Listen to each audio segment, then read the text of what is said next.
Құрметті студенттер, саламатсыздар. Бүгінгі лекцияда сіздермен біз саяси билік деген тақырыпты өтетін боламыз. Яғни саяси билік дегеніміз не? Бұның алдында біз жалпы енді саясаттанудың негізгі қағидаттарына кіріп, енді саясаттың тікелей немен байланысты екенін айттық, билікпен тығыз байланысты екенін айттық. Енді саяси билік дегенімізде саясаттануда ең маңызды тақырыптардың біреуі болып табылады. Құрметті студенттер, енді жалпы саяси билікті түсіну үшін бұл жерде енді ең маңыздысы сәл қоғамды да қарастыру керек. Себебі енді бұның алдындағы сабақтарда сіздерде біз айттық қой, билікпен қоғамда кез келген тұлға не қылмайды, айналыспайды. Солай емес пе? Жалпылама, мысалға саяси билік тұрғысынан зерттегенде біз қоғамды бөліп қарастырдық. Дұрыс па? Бірақ енді қоғамды бөліп қарастырған кезде мысалы көптеген әлеумет танушылар бар, социологтар. Сол социологтардың ішінде мысалға Вильфредо Парето деген ғалым бар. Бізде жалпы ол негізі саясаттануда да мойындалған тұлға. Вильфредо Парето қоғамды зерттеген кезде, әсіресе енді әлемде билік тұрғысынан элитаны алға тартайды. Яғни қоғамды Вильфредо Парето екіге бөліп қарастырады. Жалпы. Қоғам деп алсақ, осы қоғамды екіге бөледі. Біріншісі, белсенді, яғни саяси белсенді тұлғалар. Екіншісі, саяси,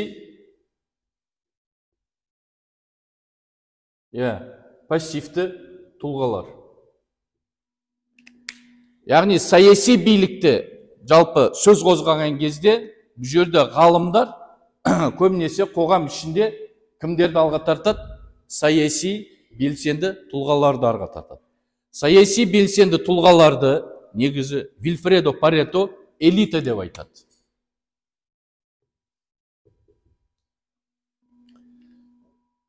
Саяси пассивті тұлғаларды негізі көпшілік. Яғни элита, енді әрине саяси белсенді тұлғалар негізі өте аз тұлғалар болғандықтан, өйткені көбісі саяси белсенді болмағандықтан, бұл жерде енді қоғам ішіндегі жалпы тұлғалардың көбісі не болып табылады? Саяси пассивті тұлғалар, яғни көпшіліктің ішінде. Бұл жерде нені айтып жатырмыз? Яғни біз жалпы саяси билік деп айтқан кезде, билік тақырыбын тікелей қозғаған кезде, бұл жерде енді бұлай жалпы қоғам ретінде тағы да бір алып қарастырайық. Қоғамның ішінде мысалға билік пен саяси билік деп мынау тақырыпты қарастырайық.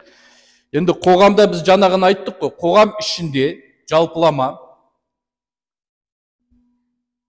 кімдер бар? Элиталар бар және көпшілік бар. Енді әрине мысалға Вильфредо Парето элитаны зерттеген кезде де мына элитаны негізгі үшке бөліп қарастырады, жалпылама.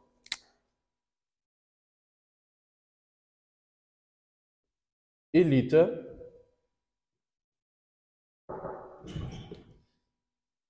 элитаға, яғни контр элита дейді, және анти-элита. Енді жалпылама, бұлай, саяси билік тұрғысынан алған кезде, негізінде саяси билік, қазір мен қысқаша түсіндіріп айтам бұны сендерге. Мысалға, енді элита деп атқанымыз, бұл тағы да айтамыз, қоғам ішінде саясатқа белсенді араласатын, саясатқа белсенді тұрғыдан ықпал жасайтын тұлғаларды айтады.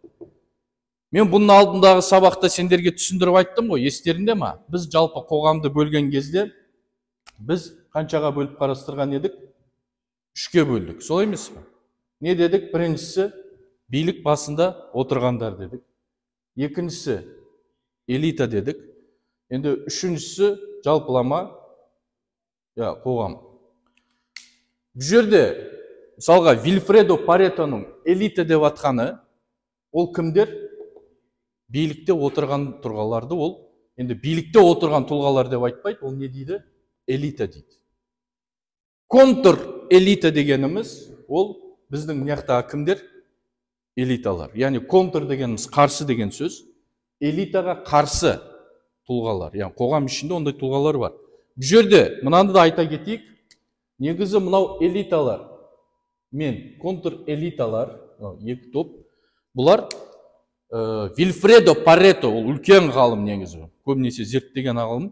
Бірақ енді бұл жерде элиталар тек қана Вильфредо Парето зерттеген жоқ. Одан бөлек Гаэтано Моска, одан бөлек Роберт Михельс деген ғалым бар. Сол үшеуі, негізі бұлар неомакиавелист ғалымдар болып есептелінеді.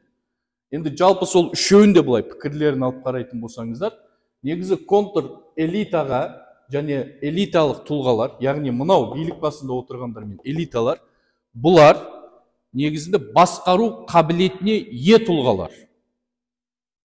Яғни бұлардың кісілік келбетінде, тұлғалық жалпы қасиеттерінде көпшілікті басқара білетіндей не бар? Қабілет бар дейді. Сондықтан бұлар негізі қайдан шыққан бұлар?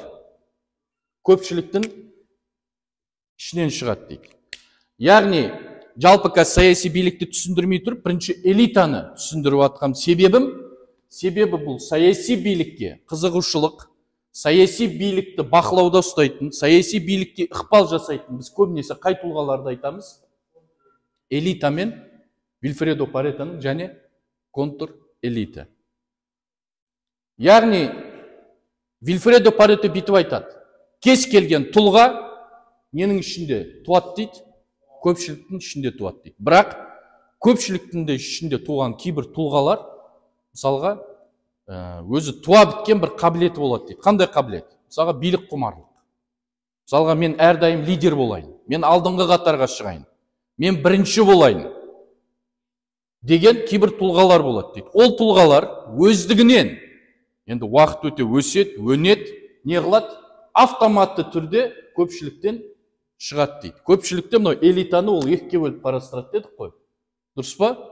Енді мынау элита болса, мынау контр элита. Яғни көпшіліктен белгілі бір қасиеттерге ие тұлғалар, әсіресе мен басқарам, менде басқару қабілеті бар деген тұлғалар, және әрине енді билікке құмарлығы бар тұлғалар, бұлар көпшіліктен шығып қайда кіреді? Контр элитаға келеді. Контр элитада әрине ол егер алдағы уақытта енді онда кейбір нелері бар. Негізі контр элита мен элита арасында әрдайым не бар? Бақталас бар. Себебі кейбір қоғамдарда элита контр элитаның өз орнын басуына не бермейді? Жол бермейді. Сондықтан контр элита бірігіп не қылады? Билікке келу үшін бұл элитамен түрлі шиеленіске кіреді. Мысалға, кейбір елдерде революция болады. Кейбір елдерде көтерілістер болады. Вильфредо Паретоның пікірінше оның бәрін ұйымдастыратын кімдер? Контр элита, яғни элита қарсыты. Не үшін? Күштеу арқылы элитадан билігін алып, өзі не қылу? Билікке келу. Бұны негізінде қоғам ішіндегі жаңағы билік айналымы деп айтқан.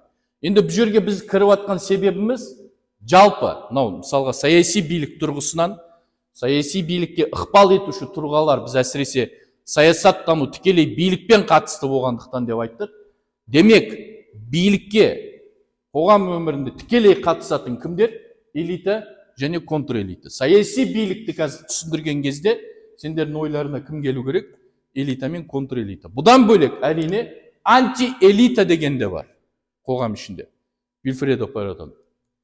Анти-элитаның элита мен контр элитадан айырмашылығы, анти-элита әрдайым билікті сын көзбен қарайды, билікті сынайды, бірақ бұл тұлғалар басқару қабілеті болмайтын тұлғалар. Яғни бұлар тек қана сынайды, бірақ қайда? Не жерге? Ұмтылмайды. Яғни билікке ұмтылмайды. Себебі, мысалға, оларда ондай басқару қабілеті негізі жоқ. Өздері мысалға.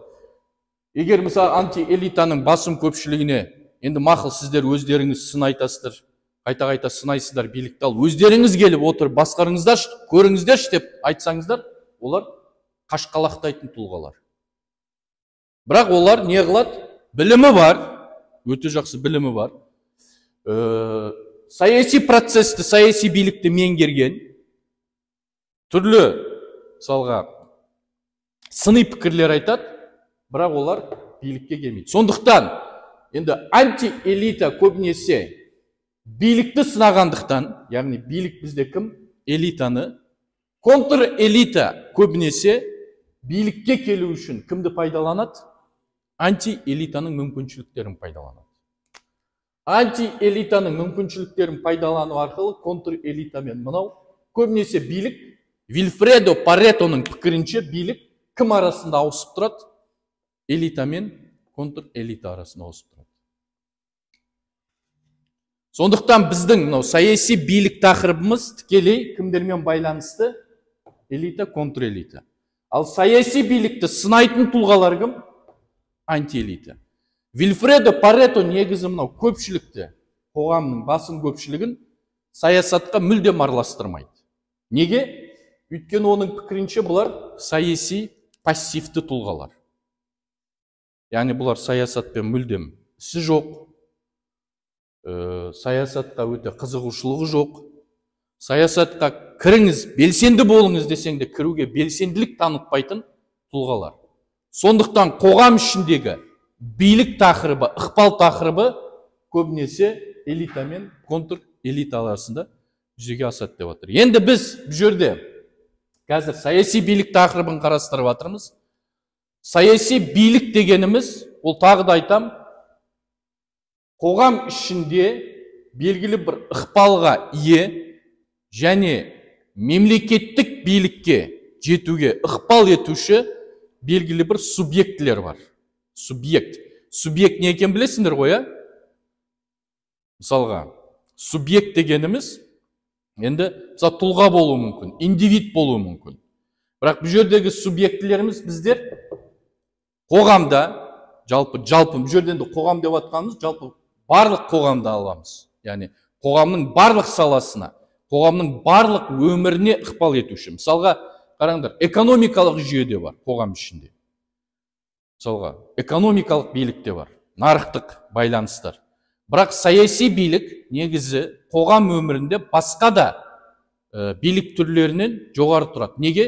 Өйткені саяси билік қоғамның әрбір азаматтың тағдырына тікелей ықпал ете білу күшіне ие билік түрі болып есептелінеді.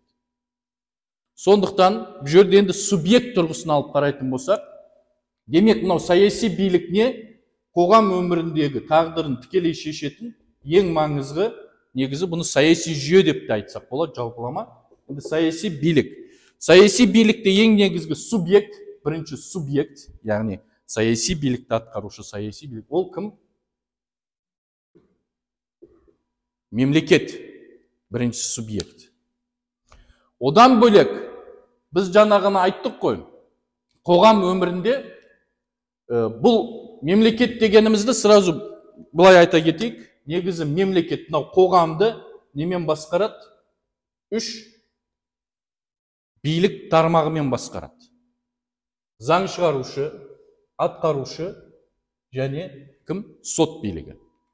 Бұл жердегі Вильфредо Паретоның элита деп атқаны, ол кімдер? Яғни мемлекеттік билікте заң шығарушы, атқарушы, сот билігінде отырған ең жоғары кімдер? Тұлғалар. Түсінікті ғой? Қоғам ішінде. Мемлекеттен бөлек, біз жаңағыны айттық, қоғам өмірінде енді саяси билікке ықпал етуші басқа да нелер бар? Топтар мен таптар бар. Енді контр-элита деп жатырмыз ғой. Контр-элита мысалға билікке жету үшін не құрады қоғам ішінде?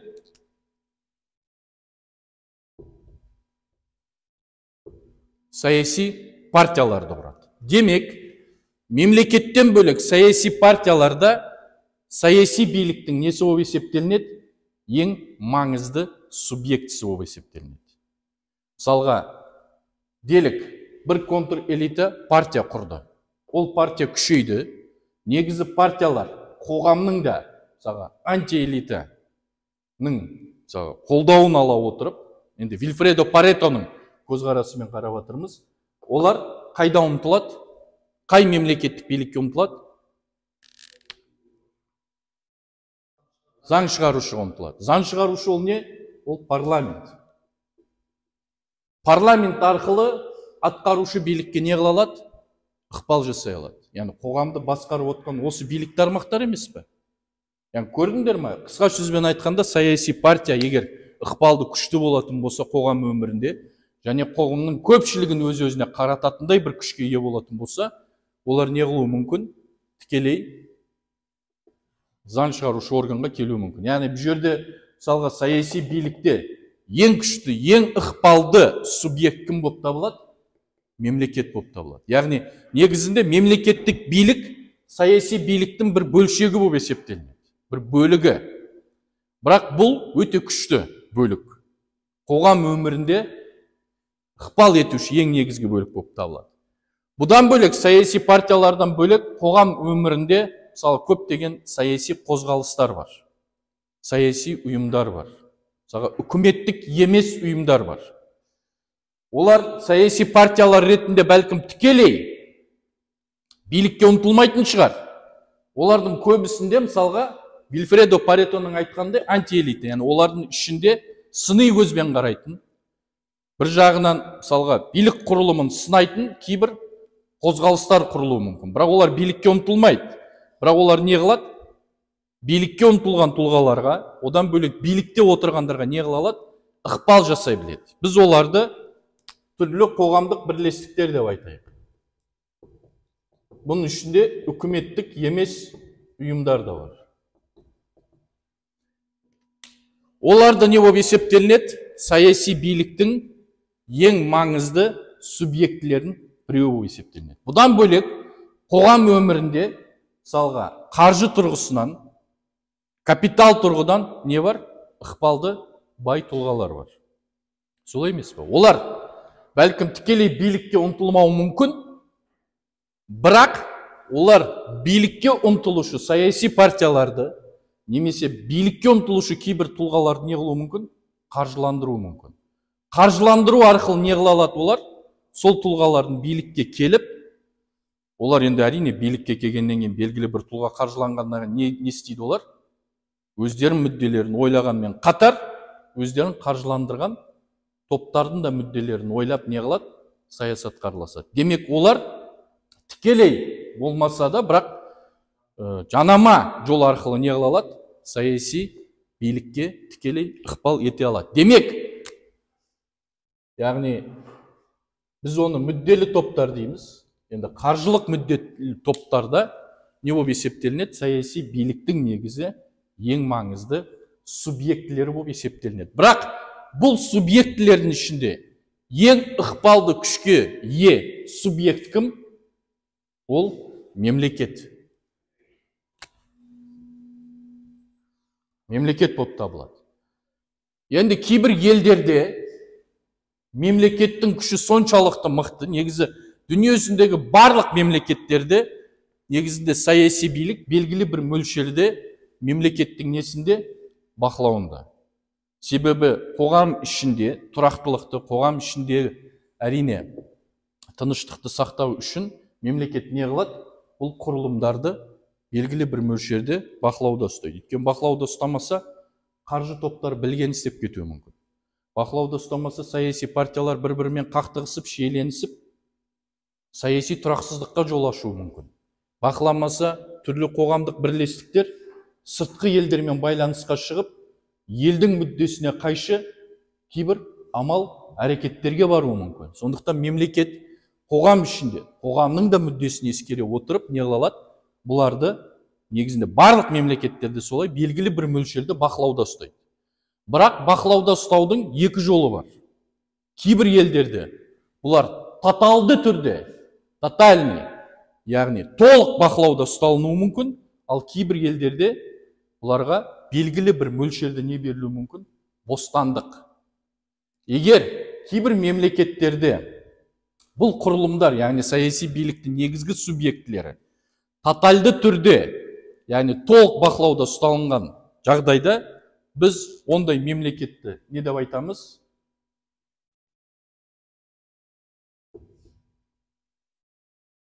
Тоталитарлы, авторитарлы мемлекет дейміз. Тоталитарлы авторитарлы мемлекетте негізінде мынау Вильфредо Паретоның айтқан элиталық тап контр элитаның билікке келуіне не қылады? Көбінесе тосқауыл қояды. Яғни оңай келмейді. Ол жерде контр элита билікке келу үшін, яғни элитаның орнын басу үшін көбінесе не қылады? Түрлі революциялық пиғылдарға ұрынады. Мысалға, бүйтіп алып қарайықшы, тарихи тұрғыдан. Кеңес социалистік республика одағы ненің арқасында құрылды? Революция болды. Солай емес пе? Қаңтар революция, сол уақытта 1917. Ол революциядан бұрын билікте отырған тұлғалар бар ма еді? Олар не болып есептелінеді? Вильфредо Парето тұрғысынан элита. Ал оның орнына, большевик дейді ғой, көбінесе, көпшіліктің несімен жаңағы революция арқылы келгендер олар кімдер? Контрэлита. Ол дәуірде сол қоғам немен басқарылған тұғын? Тоталитарлы, авторитарлы жүйемен басқарылады. Тоталитарлы, авторитарлы жүйеде мынау көбінесе контрэлитаға жабық. Яғни контрэлита дегеніміз бұл басқару қабілетіне ие, басқара алатын тұлғалар. Бұлар мысалға билікке ұмтылғысы келеді, бірақ биліктегілер оларға не бермейді? Келуіне жол бермейді. Сондықтан жалпы. Енді бұл жерде біз тоталитарлы, авторитарлы не дедік? Біз жаңада айттық, саяси билік дегеніміз. Яғни мынау саяси билік қоғамның тағдырын тікелей шешетін ең негізгі құрылым болып есептелінеді. Бұл жерде ең күшті субъект ол кім? Мемлекет. Мемлекет егер басқа да субъектілерді тотальды түрде бақылауда ұстап, мысалға, тотальды түрде бақылауда ұстау деген не? Мемлекет өзі саяси партияларды жасақтайды. Мемлекет өзі не қылады? Түрлі үкіметтік емес ұйымдар мен қоғамдық бірлестіктерді құрады. Мемлекет өзі қоғамда өзінің бақылауында белгілі бір қаржы топтарын қалыптастырады. Яғни бұлардың барлығы мемлекеттің рұқсатынсыз не қыламайды? Амал әрекет жасай алмайды. Бұл тоталитарлы мемлекеттерде осылай егер. Бірақ кейбір елдерде мемлекет бұл құрылымдарға бостандық береді. Яғни олардың амал әрекеттеріне, олардың іс әрекеттеріне көп араласа бермейді. Онда елдер де бар. Онда елдерді біз не деп айтамыз? Ондай мемлекетті біз демократиялық мемлекет дейміз. Яғни демократиялық мемлекеттерде, мысалға, тоталитарлы мемлекеттерде саяси партиялар көбінесе бір партия құрылады. Өйткені бақылауда ұстау керек қой. Сол үшін бір партия ғана құрылады. Ал кейбір мемлекеттер мына саяси партияларға бостандық бергендіктен бұл жерде қандай? Көптеген саяси партиялар құрылады. Яғни плюралистік партиялар. Яғни көпшілік партия деп айтайық. Бір ғана партия болмайды. Яғни бұндай кезде, бұндай демократиялық елдерде саяси билік, жалпы демократиялық ел дегеніміз, енді бұл жерде Вильфредо Паретоның пікіріне қарап айтатын болсақ, мынау элиталық тап контрэлитаның демократиялық жол арқылы өзінің орнын басуына не қылған? Жүйе орнатып қойған. Яғни белгілі бір көтеріліссіз, төңкеріліссіз, революциясыз контрэлита не қыла алады? Элитаның орнын баса алады. Түсінесіңдер ме? Яғни бұндай елдерді біз не дейміз? Демократиялық елдер. Яғни демократиялық елдерде көптеген партиялар бар. Енді әр партия билікке келгісі келеді ғой, солай емес пе? Сол үшін ұмтылады, сол үшін қызмет жасайды. Сондықтан демократиялық елдерде плюралистік жүйе, көп партиялық жүйе болғандықтан оларға бұндай жағдай не істелінген? Жасалған. Бұдан бөлек, мысалға, үкіметтік емес ұйымдар, тағы басқа қоғамдық бірлестіктер, мысалға, демократиялық елдерде, яғни мемлекеттің көбінесе бостандық берген елдерінде басымдық болып табылады. Бірақ негізі бұл, яғни түрлі белсенді қоғам ішіндегі белсенді қоғамдық бірлестіктер мен үкіметтік емес ұйымдарды жалпы демократиялық елдерде бір сөзбен не деп айтады? Азаматтық қоғам деп айтады. азаматтық қоғамның қалыптасуы, мысалға саясаттануда Карл Поппер деген бір ғалым бар. Ол жалпы мемлекеттерді бұлай демократиялық емес тұрғысынан зерттейді. Сонда ол мысалға азаматтық қоғамды да қалыптастырады. Азаматтық қоғам көбінесе ашық қоғамда орын алады дейді. Яғни ашық қоғам дегеніміз ол енді инновациялық, жаңа пікірлерге ашық және әрдайым өз-өзін жаңартып отыратын қоғамды айтады. Тоталитарлы қоғамдарда олар көбінесе жаңа пікірлерге не болады? Қарсы, қайшы болып есептелінеді. Олар көбінесе қандай? Консервативті пікірлерді алға тартады, идеяны алға тартады. Бар болған нәрсені сақтап қалу. Мысалға, дәстүрге сүйенеді көбінесе. Демократиялық жүйе неге сүйенеді? Либералды пікірлерге сүйенеді. Яғни жаңа қалыптасқан инновациялық ойларға әрдайым ашық болып табылады. Сондықтан бұл категорияға, мынау субъектке біз не дейміз көбінесе? Азаматтық қоғам дейміз. Яғни демократиялық. Одан бөлек қаржы топтары, яғни саяси билікке ықпал етуші топтардың ішінде енді әрине қаржы топтары да бар дедік. Олар тікелей саясатқа араласпаса да, бірақ олар не қыла алады? Саясатты араласатын тұлғаларды қаржыландыру арқылы, жанама түрде солар арқылы саясатқа ықпал жасай біледі. Бұл жерде, яғни демократиялық елдерде қаржы топтары көбінесе не күшейеді? Жеке меншіктің бостандығы күшейеді. Жеке меншіктің бостандығы күшейгенде, негізі демократиялық елдерде қаржы топтарының ықпалы басым болады. Мысалға, Америка Құрама Штаттарын алып қараңдар. Америка Құрама Штаттарында осы қараша айында не болады? Президенттік сайлау болады. Қазірден бастап бұл сайлауға дайындық жұмыстары басталып жатыр. Солардың ішінде мысалға Дональд Трампты алайық. Дональд Трамп негізінде саясатқа араласпай тұрып, осылардың ішінде қай топтың ішінде деді?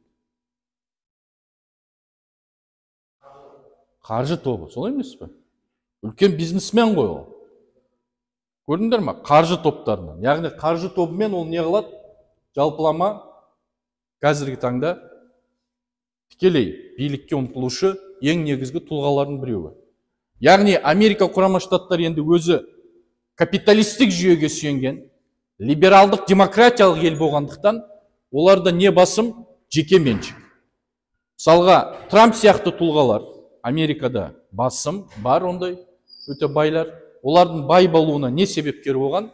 Мемлекеттің жеке меншікке бостандық беруімен тікелей. Мысалға, авторитарлық, тоталитарлық жүйеде жеке меншікке көбінесе ондай бостандық берілмейді. Авторитарлық, тоталитарлық жүйеде қаржы топтарын енді көбісі біз жаңағыда айттық, белгілі бір мөлшерде бақылауда болуына байланысты, олар жоспарлы экономиканы басымдыққа алады. Жоспарлы экономиканы басымдыққа алғаннан кейін бұлар әрине не қылады? Ықпал тұрғысынан тікелей мемлекетке тәуелді болғандықтан ондай жеке меншік дамымайды. Жеке меншік дамымағандықтан авторитарлық, тоталитарлық жүйеде ондай Трамп сияқты мынандай саяси билікке, саяси партияларды ықпал етуге қаржыландыратындай бір ондай тұлғалар ортаға шықпайды. Ондай тұлғалар ортаға шықпағандықтан негізі авторитарлық, тоталитарлық жүйеде бәсекелестік орын алмайды.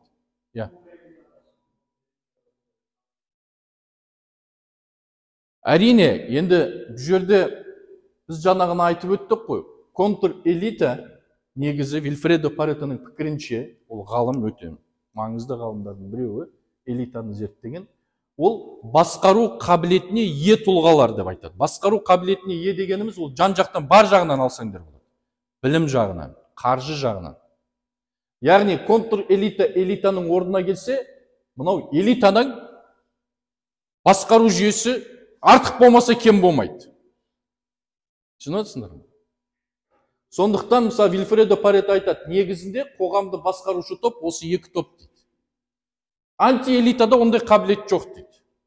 Ол білімді болады, күшті болады, бәрін біледі, сын пікір айтады, бірақ басқаруға келгенде қашқалақтайды дейді. Түсініп отырсыңдар ма?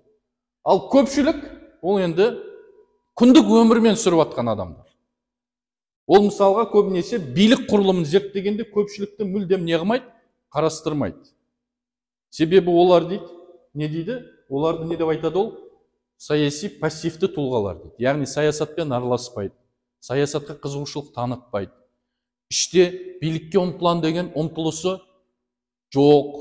Мен бірінші болайын, лидер болайын деген ұмтылысы жоқ. Сондай пассивті тұлғалар дейді көбісі. Түсіндірім.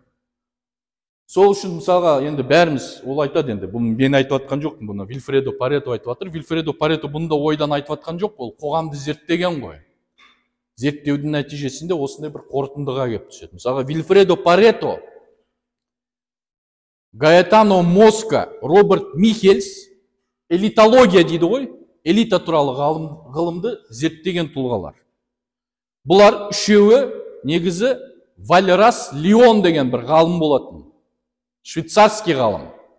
Сол ғалымның пікіріне сүйеніп, өздерінің нелерін ұйымдастырады, ой пікірлерін ұйымдастырады. Мысалға Вальрас Лион негізі марксистік қоғамды зерттейтін, жалпы марксистік парадигма бар. Марксистік, яғни Маркстың пікірлеріне қарсы бір пікір қалыптастырады. Маркс айтады.